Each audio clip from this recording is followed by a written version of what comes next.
ভাবুন তো, বিশ্বের সর্বাধুনিক কোনো মিসাইলের গায়ে লেখা মেড ইন বাংলাদেশ।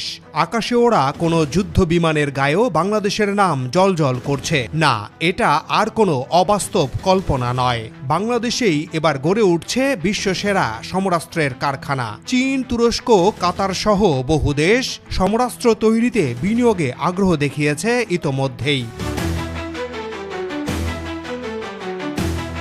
২৬ জানুয়ারি ২০২৬ বাংলাদেশ বিনিয়োগ উন্নয়ন কর্তৃপক্ষ বিডার নির্বাহী চেয়ারম্যান আশিক চৌধুরী এই তথ্য জানান।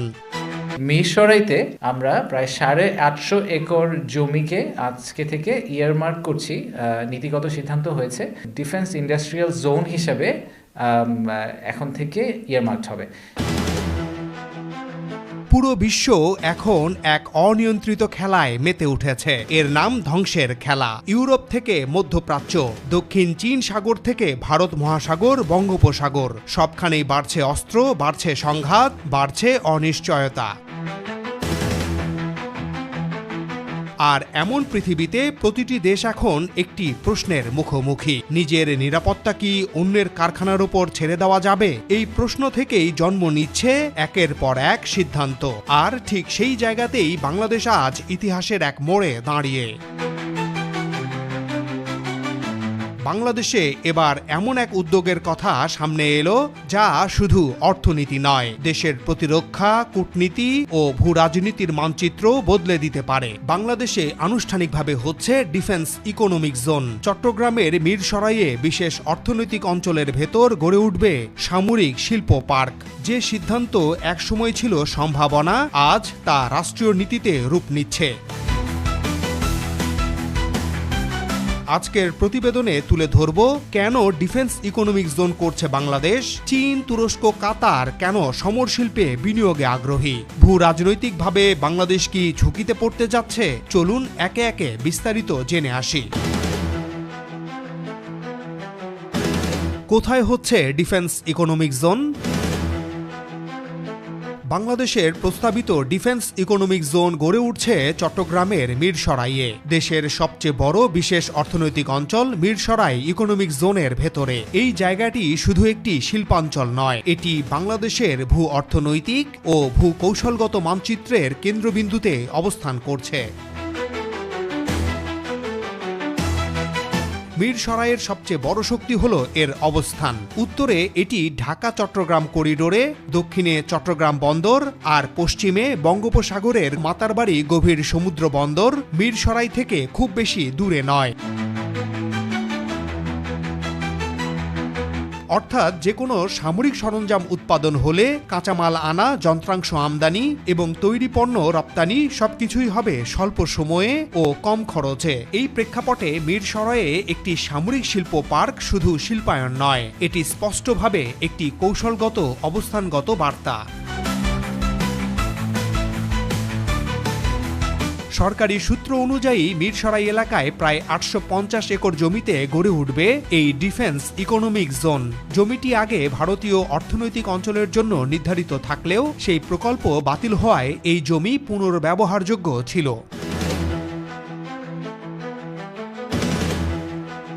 কেন ডিফেন্স ইকোনমিক জোন? প্রতি বছর বাংলাদেশের প্রতিরক্ষা বাজেটের ৯ থেকে ১০% ব্যয় হয় অস্ত্র ও সামরিক সরঞ্জাম কিনতে। মানে বছরে গড়ে ৪,০০০ কোটি টাকার অস্ত্র আমদানি। এই অস্ত্র আসে চীন, যুক্তরাষ্ট্র, তুরস্ক, ফ্রান্স, জার্মানি, পাকিস্তান সহ অন্তত ১৩টি দেশ থেকে। এখন প্রশ্ন হলো, এই হাজার হাজার কোটি টাকা যদি বিদেশি কারখানায় না গিয়ে দেশের মাটিতে ঘোরে তাহলে কি হবে? শিল্প বাড়বে, কর্মসংস্থান বাড়বে, আর সবচেয়ে গুরুত্বপূর্ণ প্রযুক্তিগত সক্ষমতা তৈরি হবে। এ কারণেই বাংলাদেশ এবার শুধু অস্ত্র কিনতে নয়, অস্ত্র বানাতে চায় এবং সেই অস্ত্র বিদেশে রপ্তানিও করতে চায়। আমরা অন্যান্য দেশের সাথে টেকনোলজি ট্রান্সফার করব, জয়েন্ট ভেঞ্চারে যাব, তাদের সাপ্লায়ার হব এবং ইভেনচুয়ালি ফেজ 2-তে আমরা প্রাইভেট সেক্টরকেও ডিফেন্স ইন্ডাস্ট্রিয়াল প্রোডাকশনে ঢুকানোর ব্যবস্থা করব।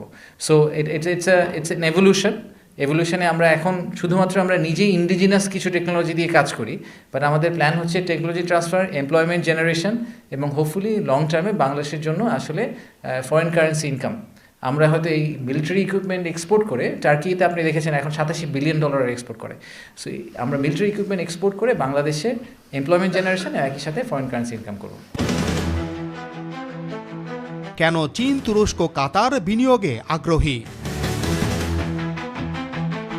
আকাশ প্রতিরক্ষা সক্ষমতা জোরদারে সামরিক ড্রোন উৎপাদন কারখানা স্থাপনের জন্য চীনের সঙ্গে বাংলাদেশ সরকার থেকে সরকার বা G2G চুক্তি সই হয়েছে। এর আগে গত 6 জানুয়ারি অর্থ মন্ত্রণালয় establishment of manufacturing plant and transfer of technology for unmanned Arial vehicle শীর্ষক প্রকল্প প্রস্তাবের অনুমোদন দেয়।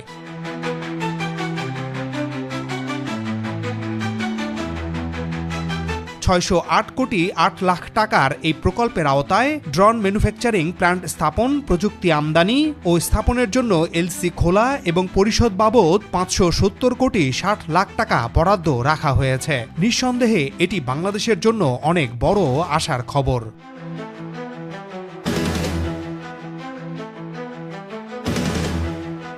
চীন দক্ষিণ এশিয়ায় নিজের প্রভাব ধরে রাখতে চায়। বাংলাদেশকে তারা একটি আঞ্চলিক নিরাপত্তা অংশীদার হিসেবে দেখে। তাছাড়া বাংলাদেশ যেসব দেশ থেকে অস্ত্র কেনে তার প্রধান ঠিকানা চীন। চীনের অস্ত্র প্রস্তুতকারী প্রতিষ্ঠান নরিনকো বা অ্যাভিক আগেও বাংলাদেশে সরঞ্জাম দিয়েছে। এখন তারা প্রযুক্তি স্থানান্তরের মাধ্যমে যৌথ উৎপাদনের পথ খুঁজছে।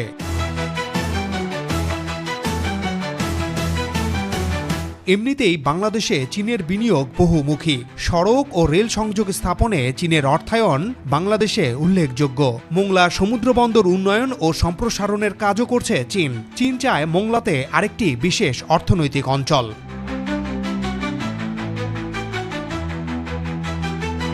গত বছরের জুনে চীনের বাণিজ্য মন্ত্রীর সাথে বাংলাদেশে আসেন দেশটির 150-র বেশি বিনিয়োগকারী। চট্টগ্রামের আনোয়ারায় চীনের অর্থনৈতিক অঞ্চলটি খুব দ্রুত প্রস্তুত হচ্ছে। এখানে চীনের বিনিয়োগ অলরেডি বাড়ছে। মোংলায় তারা যে অর্থনৈতিক অঞ্চল চেয়েছে সে ব্যাপারে সরকার এখনো সিদ্ধান্ত নেয়নি। চট্টগ্রামের পর মোংলা বাংলাদেশের দ্বিতীয় প্রধান বন্দর। কৌশলগত দিক থেকে এই বন্দরের অনেক গুরুত্ব রয়েছে। তবে সামরিক সরঞ্জাম উৎপাদন ও চীনের প্রযুক্তি হস্তান্তরের মাধ্যমে ফাইটার জেট, ড্রোন, আকাশ প্রতিরক্ষা ব্যবস্থায় চীনের বিনিয়োগ হবে মূলত ডিফেন্স ইকোনমিক জোনে। তুরস্ক এখন বিশ্বের শীর্ষ ড্রোন ও সামরিক যান রপ্তানিকারক দেশ। বিশ্বে যুদ্ধের মোড় ঘুরিয়ে দিচ্ছে তুরস্কের সামরিক সরঞ্জাম। বাংলাদেশের সঙ্গে তাদের প্রতিরক্ষা চুক্তি আছে। তারা চায় বাংলাদেশে সমর উপাদান তৈরিতে অংশ নিতে। এমনকি বাংলাদেশে ড্রোন অ্যাসেম্বলি ইউনিটও স্থাপন করতে আগ্রহী এই পরাশক্তি। অন্তর্বর্তী সরকারের সাথে দেশটির রাষ্ট্রীয় প্রতিনিধিদের আলোচনায় তারা এই আগ্রহের কথা বারবার জানিয়েছে। ড্রোন ছাড়াও আকাশ প্রতিরক্ষায় ব্যবহৃত রাডার সিস্টেমও তারা এখানে প্রস্তুত করতে চায়। মূলত বাংলাদেশে এসব উৎপাদন ও অ্যাসেম্বলি ইউনিট উৎপাদন করে বিভিন্ন দেশে বিক্রির লক্ষ্য তাদের। আলাদা ডিফেন্স ইকোনমিক জোনের মাধ্যমে একটি নির্দিষ্ট জায়গায় এদের বিনিয়োগের ব্যবস্থা করতে চায় সরকার।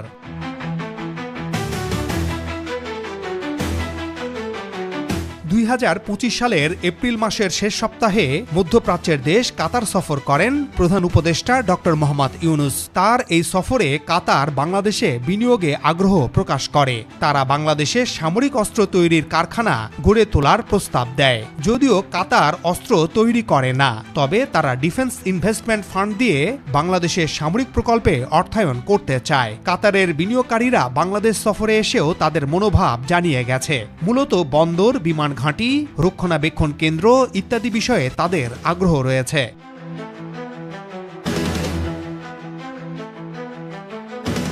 সাম্প্রতিক সময়ে সামরিক শক্তিতে বিশ্বের প্রথম 10টি দেশের 2টি, দক্ষিণ কোরিয়া ও জাপানও ডিফেন্স ইকোনমিক জোনে বিনিয়োগে আগ্রহী। পাশাপাশি ফ্রান্স, ইতালি ও জার্মানিও আছে এই তালিকায়।